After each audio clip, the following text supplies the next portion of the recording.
নমস্কাৰ আজি আন এটি নতুন ভিডিঅ'লৈ আপোনালোক সকলোকে স্বাগতম জনাইছোঁ। আজি আমি সমাজ বিজ্ঞানৰ কেইটামান প্ৰশ্ন উত্তৰ আলোচনা কৰিম। প্ৰথম প্ৰশ্নটো হৈছে পাকিস্তানে স্বাধীন ৰাষ্ট্ৰ হিচাপে কেতিয়া জন্ম লাভ কৰিছিল? পাকিস্তানে 1947 চনৰ 14 আগষ্টত স্বাধীন ৰাষ্ট্ৰ হিচাপে জন্ম লাভ কৰিছিল। 2 নম্বৰ প্ৰশ্ন সংবিধান সভাই ভাৰতীয় সংবিধানখন কেতিয়া গ্ৰহণ কৰিছিল? সংবিধান সভাই 1949 চনৰ 26 নৱেম্বৰত ভাৰতীয় সংবিধানখন গ্ৰহণ কৰিছিল। 3 নম্বৰ প্ৰশ্ন ভাৰতৰ সংবিধানখন কেতিয়া কাৰ্যকৰী কৰা হৈছিল? ভাৰতৰ সংবিধানখন 1949 চনৰ 26 জানুৱাৰীত কাৰ্যকৰী কৰা হৈছিল। 4 নম্বৰ প্ৰশ্ন ৰাজনীতি বিজ্ঞানৰ পিতৃ বুলি কাক কোৱা হয়? ৰাজনীতি বিজ্ঞানৰ পিতৃ বুলি এৰিষ্টটলক কোৱা হয়। 5 নম্বৰ প্ৰশ্ন ভাৰতীয় সংবিধানত মুঠ কেইবিধ মৌলিক অধিকাৰৰ কথা উল্লেখ আছে? ভাৰতীয় সংবিধানত মুঠ 6বিধ মৌলিক অধিকাৰৰ কথা উল্লেখ আছে। 6 নম্বৰ প্ৰশ্ন ভাৰতীয় সংবিধানৰ কিমান নং অনুচ্ছেদৰ পৰা কিমান নং অনুচ্ছেদলৈ মৌলিক অধিকাৰৰ কথা উল্লেখ আছে?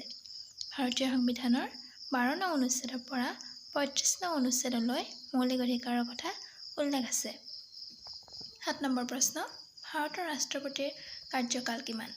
ভাৰতৰ ৰাষ্ট্ৰপতিৰ কাৰ্যকাল হৈছে 5 বছৰ।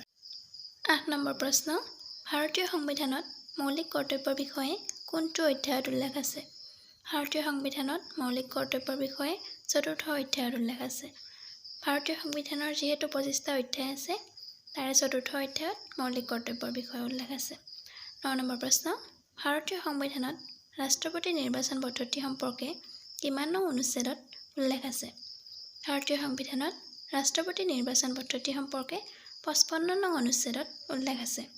10 নম্বৰ প্ৰশ্ন পৃথিৱীৰ ভিতৰত আটাইতকৈ দীৰ্ঘতম সংবিধান কোনখন? পৃথিৱীৰ ভিতৰত আটাইতকৈ দীৰ্ঘতম সংবিধানখন হৈছে ভাৰতীয় সংবিধান।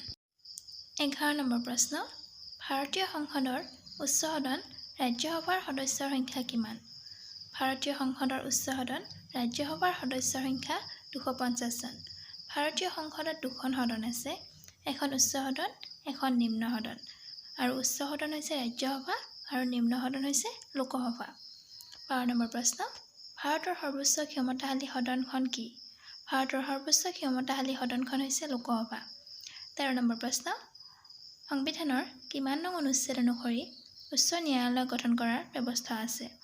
সংবিধানৰ 124 নং অনুচ্ছেদ অনুসৰি উচ্চ ন্যায়ালয় গঠন কৰাৰ ব্যৱস্থা আছে।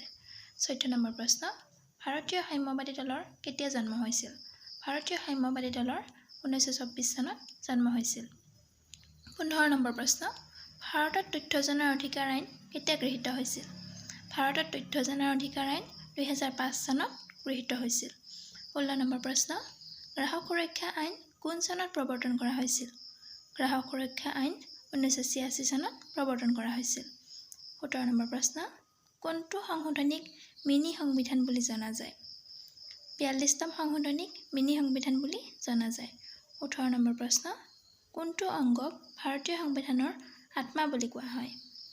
সাংবিধানিক প্ৰতিকাৰৰ অধিকাৰক ভাৰতীয় সংবিধানৰ আত্মা বুলি কোৱা হয়। IPCৰ সম্পূৰ্ণ অৰ্থ কি? IPCৰ সম্পূৰ্ণ অৰ্থ হৈছে ইণ্ডিয়ান পেনেল কোড। 20 নম্বৰ প্ৰশ্ন ভাৰতৰ সংবিধানত কিমানটা অনুসূচী আছে? ভাৰতৰ সংবিধানত মুঠ 12টা অনুসূচী আছে। ধন্যবাদ।